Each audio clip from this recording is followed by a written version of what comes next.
सभी विद्यार्थियों का हिंदी क्लासेज विद मुख की आपके अपने YouTube चैनल पर हार्दिक स्वागत। आज हम कक्षा 10वीं की पाठ्यपुस्तक क्षितिज भाग 2 का पाठ लखनवी अंदाज का अध्ययन एक नए अंदाज में करेंगे। आप इस वीडियो को ध्यान से देखिएगा।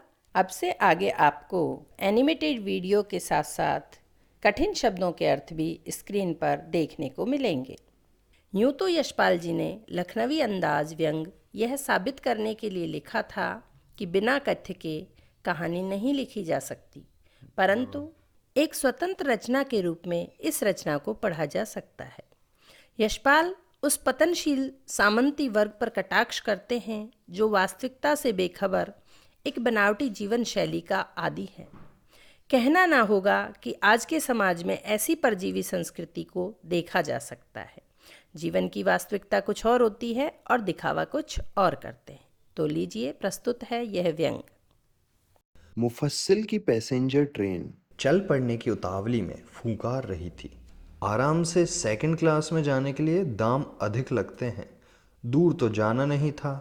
भीड़ से बचकर एकांत में नई कहानी के संबंध में सोच सकने और खिड़की से प्राकृतिक दृश्य देख सकने के लिए टिकट सेकंड क्लास का ही ले लिया। गाड़ी छूट रही थी। सेकंड क्लास के एक छोटे डिब्बे को खाली समझकर जरा दौड़कर उसमें चढ़ गए। अनुमान के प्रतिकूल डिब्बा निर्जन नहीं था। एक बर्थ पर लखनऊई की नवाबी नस्ल के एक सफ़ेद पोश सज्जन बहुत सुविधा से पालती मारे बैठे थे। सामने 2 ताज़े चिकने खीरे तौलिए पर रखे थे। डिब्बे में हमारे सहसा कूद जाने से सज्जन की आंखों में एकांत चिंतन में विघ्न का असंतोष दिखाई दिया।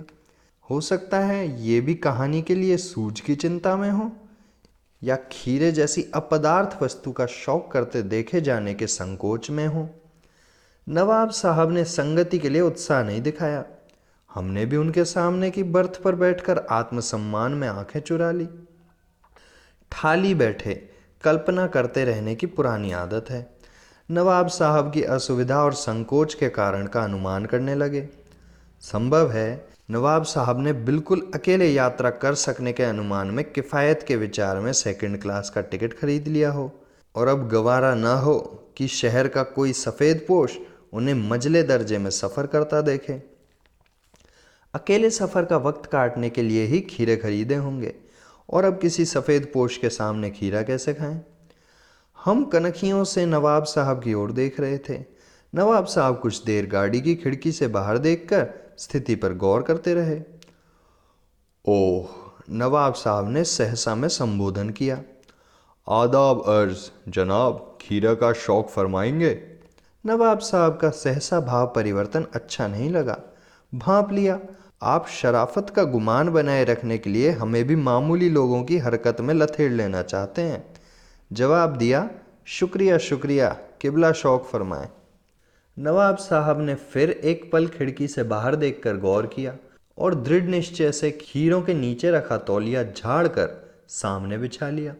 सीट के नीचे से लोटा उठाकर दोनों खीरों को खिड़की से बाहर धोया और तौलिए से पोंछ लिया। जेब से चाकू निकाला, दोनों खीरों के सिर काटे और उन्हें गोदकर झाग निकाला। फिर खीरों को बहुत एहतियात से छीलकर फांकों को करीने से तौलिए पर सजाते गए। लखनऊ स्टेशन पर खीरा बेचने वाले खीरे का इस्तेमाल का तरीका जानते हैं। ग्राहक के लिए जीरा मिला नमक और पिसी हुई लाल मिर्च की पुड़िया भी हाजिर कर देते हैं। नवाब साहब ने बहुत करीने से खीरे की फांकों पर जीरा मिला नमक और लाल मिर्च की सुर्खी बुरक दी। उनकी प्रत्येक भाव भंगिमा और जबड़ों के स्फुरण से स्पष्ट था कि उस प्रक्रिया में उनका मुख खीरे के रसास्वादन की कल्पना से प्लावित हो रहा था। हम कनखियों से देखकर सोच रहे थे, मियाँ रईस बनते हैं लेकिन लोगों की नज़रों से बच सकने के ख्याल में अपनी असलियत पर उतर आए हैं। नवाब साहब ने फिर एक बार हमारी ओर देख लिया। वल्लाह, शौक कीजिए, लखनऊ का बालम खीरा है।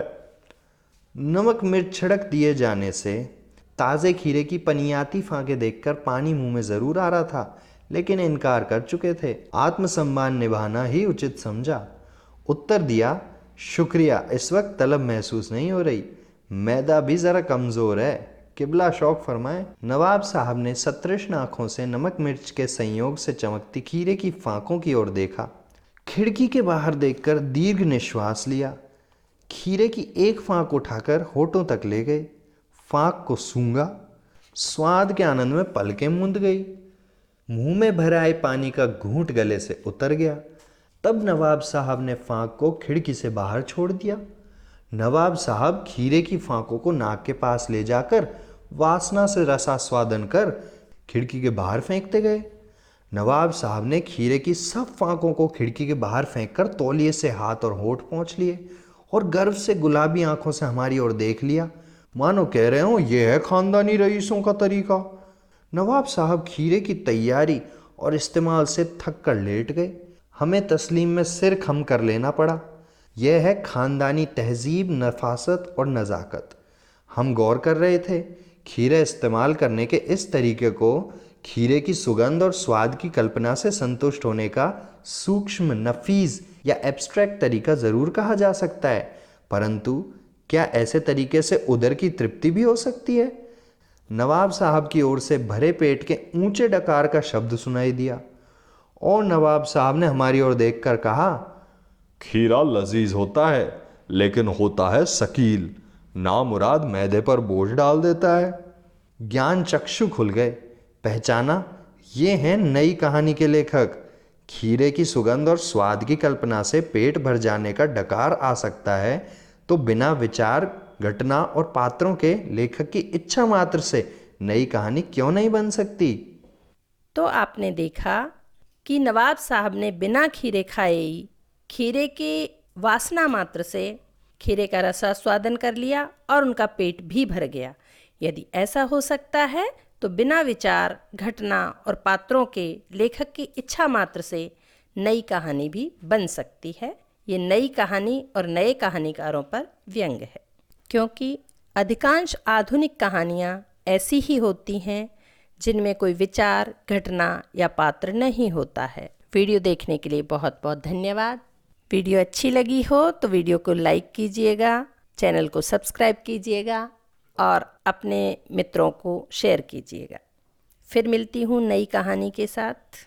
तब तक के लिए धन्यवाद। नमस्कार। अपना ध्यान रखें।